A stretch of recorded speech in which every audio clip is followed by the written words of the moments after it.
These muspels are a plague.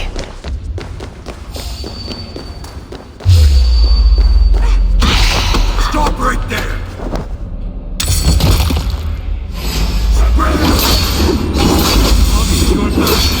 Yes, yes! One moment while I clear off this mess. They are done! Hot in the fish rock.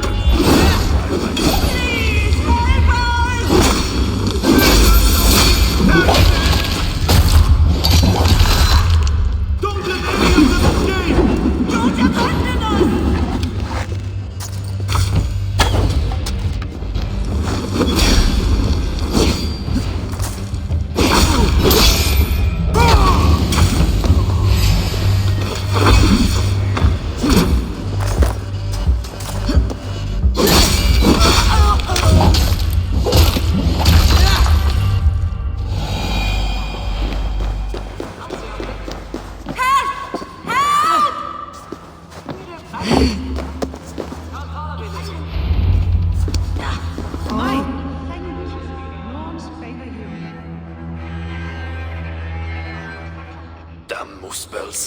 Out of nowhere. Where is the Salakar? Have you lost it? Brocker left the shelter yesterday before the raid even happened. Took the Salakar with him. Where has he taken it? Since you went away, he has become erratic. The Salakar, it's all that matters to him now. You should learn from his example. Now where is he? Where? The other night, he spoke of exploring the crater of Eitri to seek out more answers. He takes the Salakar to Sutra's front door. Wait! Where have you been these past few days? Days. No matter. It's where I go that matters. And where is that? Eitri? Wherever I can find vengeance. Calm yourself, Harvey. Collect your wits. An eye for an eye will leave us all blind. What do I care of eyes?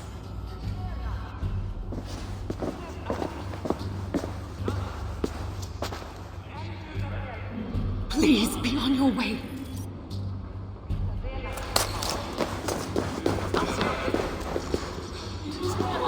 Brocker leaving before the raid even happened? Seems fishy to me. So many dead! My friends, my brothers, all gone. It was so sudden. We had no time to defend ourselves.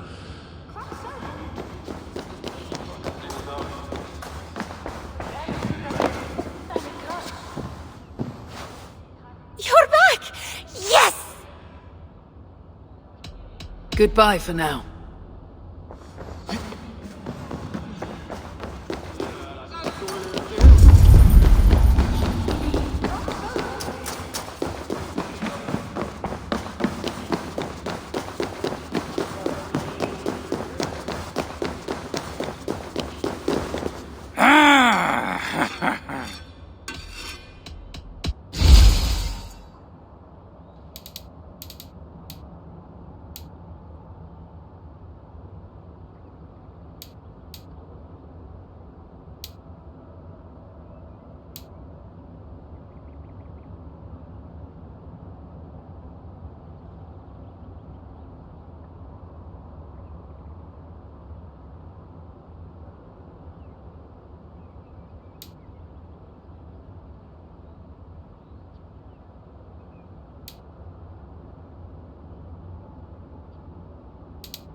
Let's talk again soon.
Brave fool means well, but risks cheating me of my vengeance. What is it with these two brothers? One died sneaking after mead. The other now risks death by taking his job too far.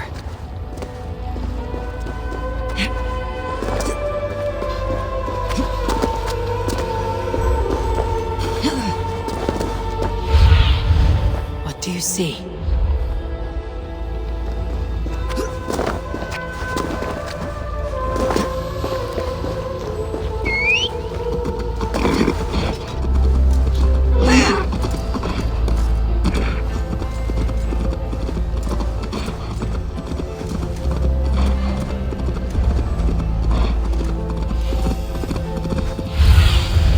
Go, Sunan.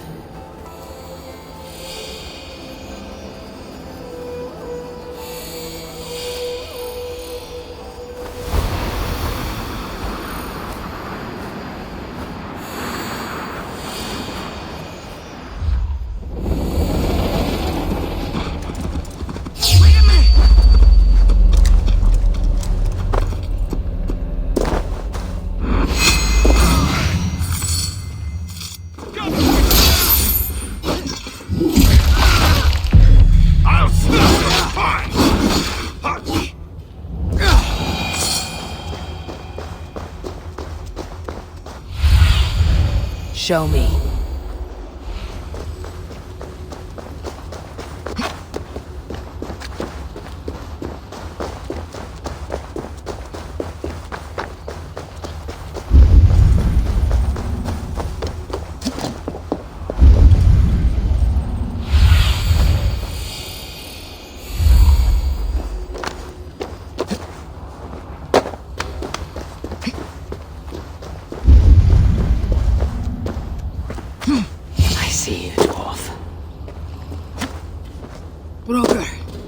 Where's my Salakar?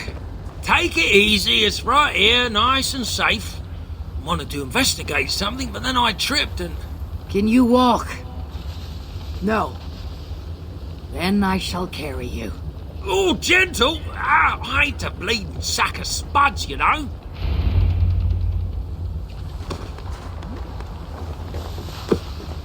What have you learned of the Salakar? Might just know how to use it.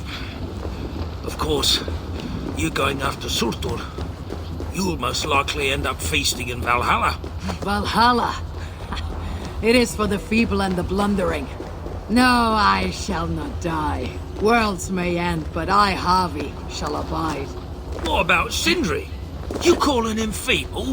What would he be doing in... Ah, yes, he's there in Valhalla, of course. For one such as he, it is a great honor.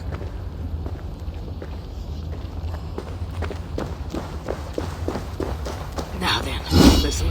So, tell me the Salakar's purpose. Haven't a clue? Can it kill Surtur? Well, that ain't its purpose. But yeah, I think it can. How? It harnesses the light. A lot of light. That was Baldur's gift. To turn day to night and back. Is that why Surtur stole his Hugr? Yeah, the others, they're just for balance. But, see, there is one more in there. Like Baldur's. Incomplete. Whose is this Hugr? Surtur's. An itsy bitsy snippet, mind you. I don't understand. I think if the Salakar touches Surtur, the two will come together. The Salakar is already complete. Nothing gets in or out. A torn Hugr will always try to reunite itself. His might just be strong enough to do it. If that happens, he will become the Salakar. Then nothing can stop him. Only if he can control all that light. But I don't think he can. His old carcass ain't made for it.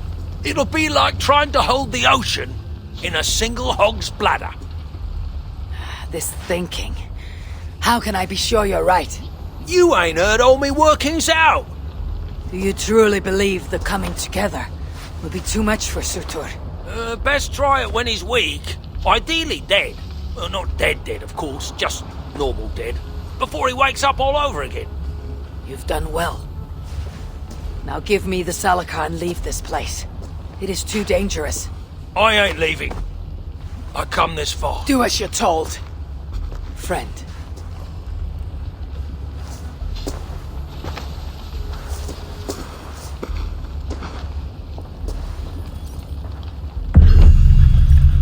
I wonder, the Språker sent me to my death. No, my destiny is RAGNARÖK, far in the future, not Svartalfheim.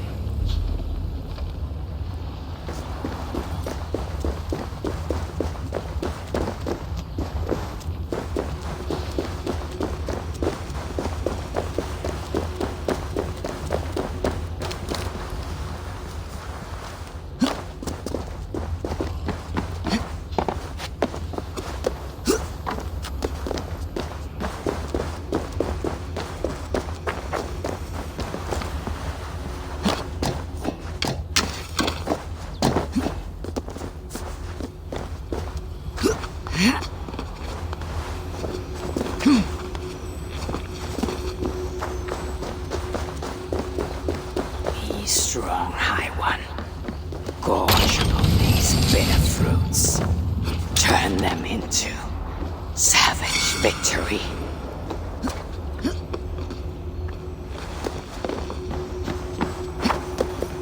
Baldur, you will be avenged. That That is my pledge.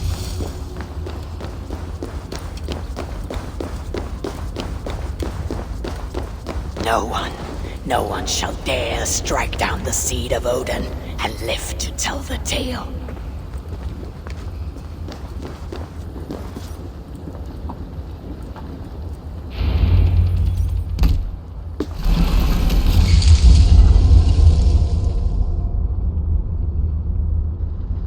Here, fool! Your twilight comes. Still drawing breath? I have a cure for that.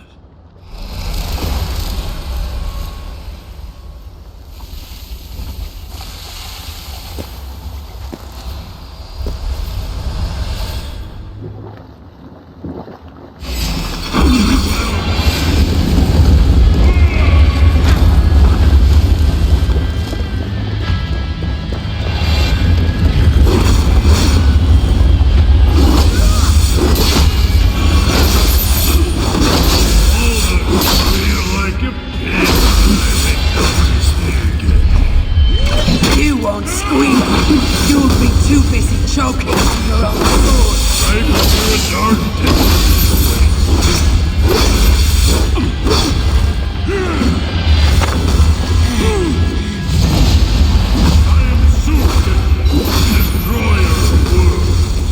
I am Ragnarök, destroyer of Saturn.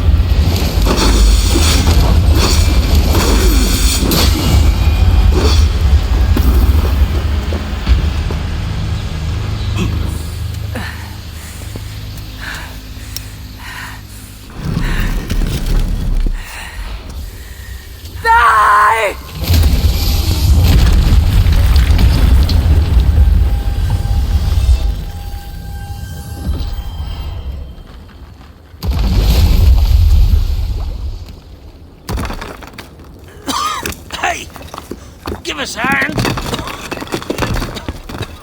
This is no place for dwarves. I've earned my right to see this through. I told you it would work, and there you are, doubting me.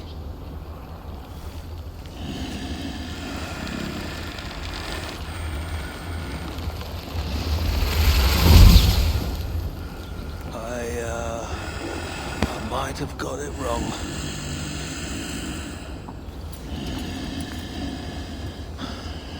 This looks like it was just a key. That, on the other hand... Have a key. You want the rest? Come, claim it! You really shouldn't have come here. You! Come and claim it! Ah! I don't run from the fire! I am the fire!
So much for your grand plan, you fool!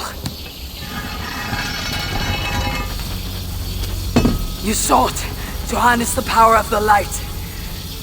The power of my son! You will turn you into the wrecker of worlds. But in this feeble state, his light will devour you whole!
shelter and share the news of my triumph.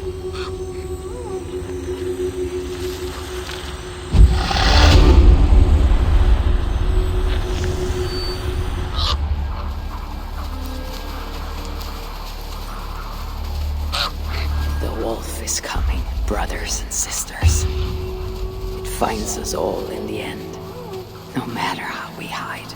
In its jaws is an end, or a beginning.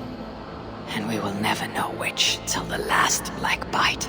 Should we lay down for it then? Bare our throats to its teeth?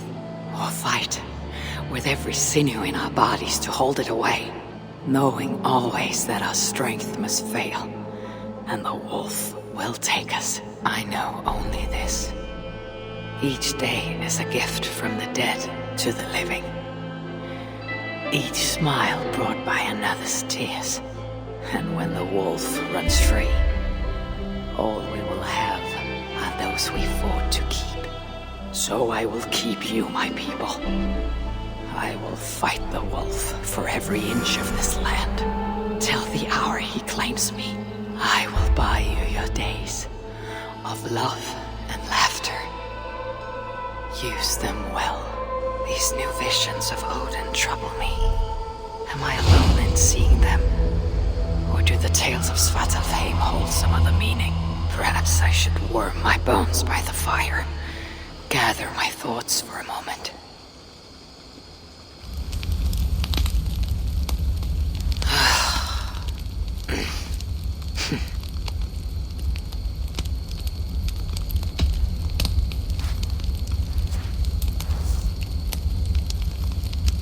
Tove, how have you been?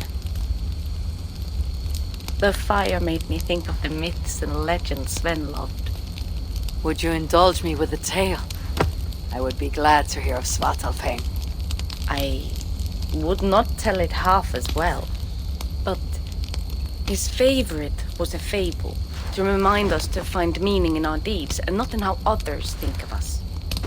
Svartalfheim was not short of legendary dwarven blacksmiths. Everyone has heard of Ivaldi, of Brokkr, and Sindri. But this tale is of a stonemason. He lived as far south as he could, where Gulnamar meets Vangvin. His workshop sat upon the shoreline. Obsessed with glory, his love of masonry had all but died. He scoured the shore, seeking precious stones washed up from other realms. Then he saw it. Something beautiful, glittering, shimmering across the water, upon an island he had never dared travel to. He hastily built a boat, working long into the night. He set sail and found many rocks that sparkled and dazzled upon the island. He cried out in joy. To craft anything from such stones, he would be remembered for all time.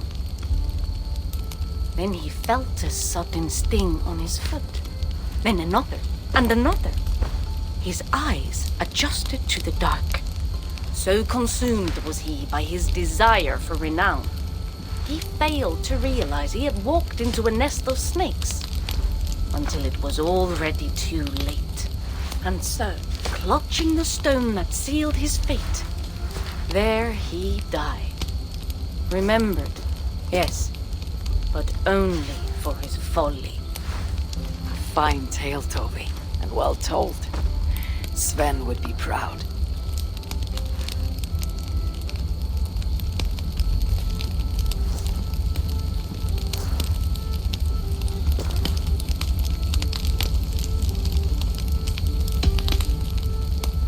Eivor! Whatever is the matter? Have you been spending too much time drinking Valga's special sauces again? I am troubled by visions of Odin and of Svartalfheim. They flood my mind without warning, without invitation. Aha! Which is how Thor flooded Svartalfheim. Thor, fast to act, but not so fast to think, would stomp and thump and fight and bump everywhere he and Mjolnir should go. One day, he fought a giant in Jotunheim with such ferocity that Thor's killing blow was felt through all 9 realms. The ground shook, mountains rose up, hills tore apart, creating canyons, and north of Svaladal, the massive lake that housed the springs of Yggdrasil split open, flooding all of Svartalfheim. The dwarf king, Hreidmar, acted swiftly. He built 3 mighty dams, preventing further damage to his realm, working alongside his beloved subjects. So surprised was one builder to see the great king working as an equal that he slipped, tumbling into the raging waters below. Without hesitation, Hreidmar leapt, once from his horse and again from the center of the dam's lip, diving into the frightful torrent. Before the builder could even cry for help, Hreidmar was pulling him onto dry land. And so 2 giant statues were built to honor the king, one for each leap of unthinking bravery, and stood until the end of days. Until Ragnarök. Aye! So you see, actions ripple outward, like a stone falling into a lake. Or like Thor crushing a Jotun skull with Mjolnir. Affecting everything, whether foretold or unknown. I fear my tale has only worsened your concerns. No, a good story is a log that feeds a mind's flame. Thank you, friend.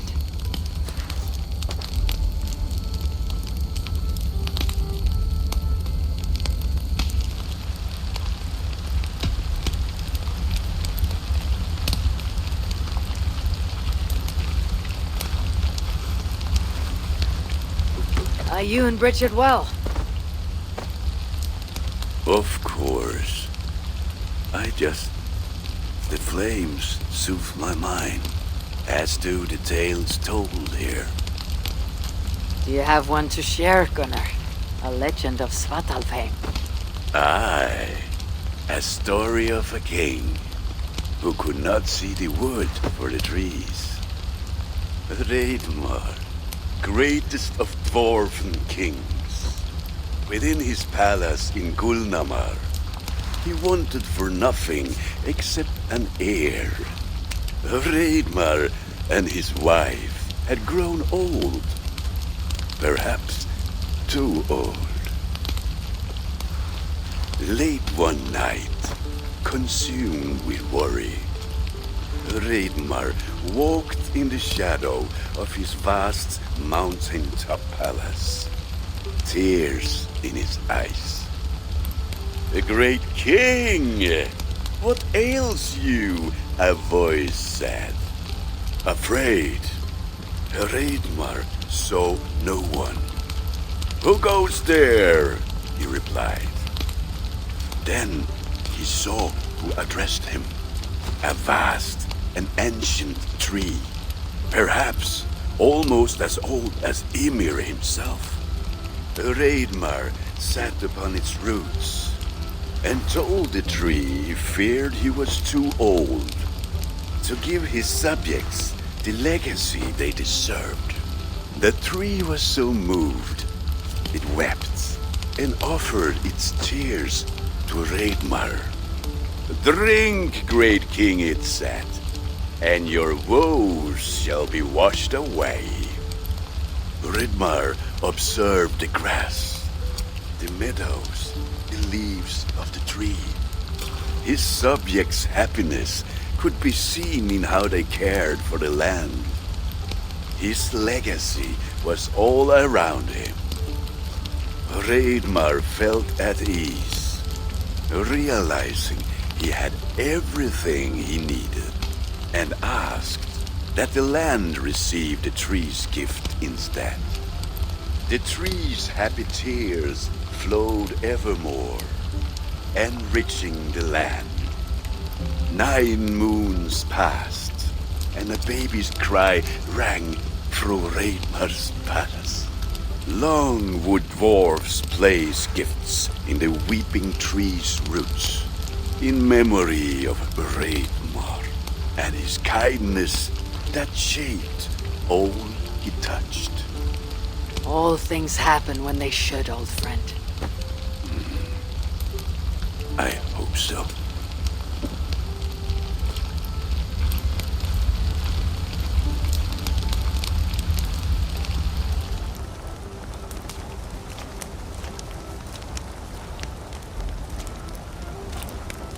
I hear you seek tales of Svartalfheim.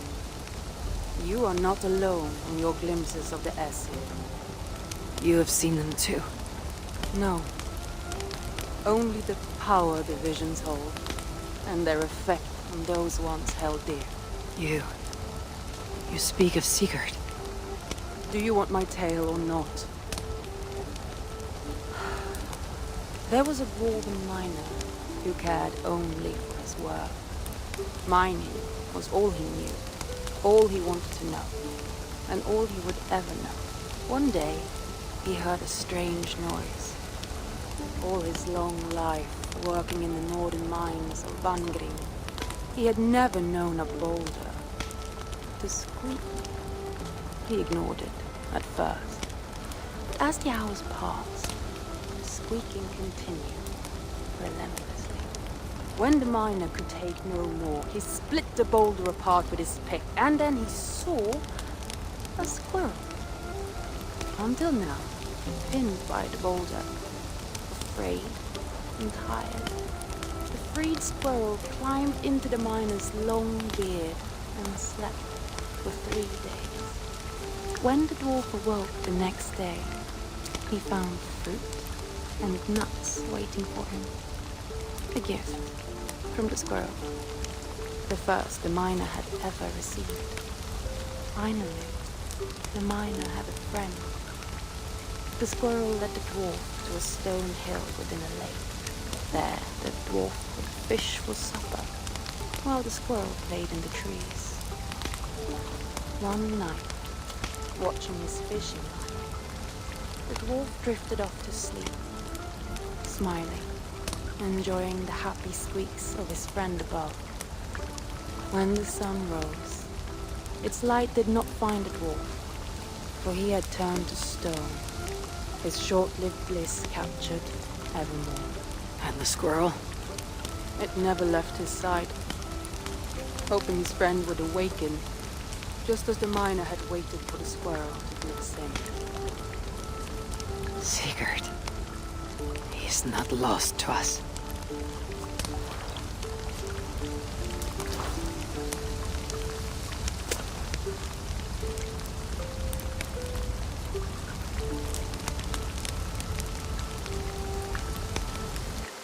In every great story there is truth to be found. I wonder what could be found in Svartalfheim in the place they spoke of.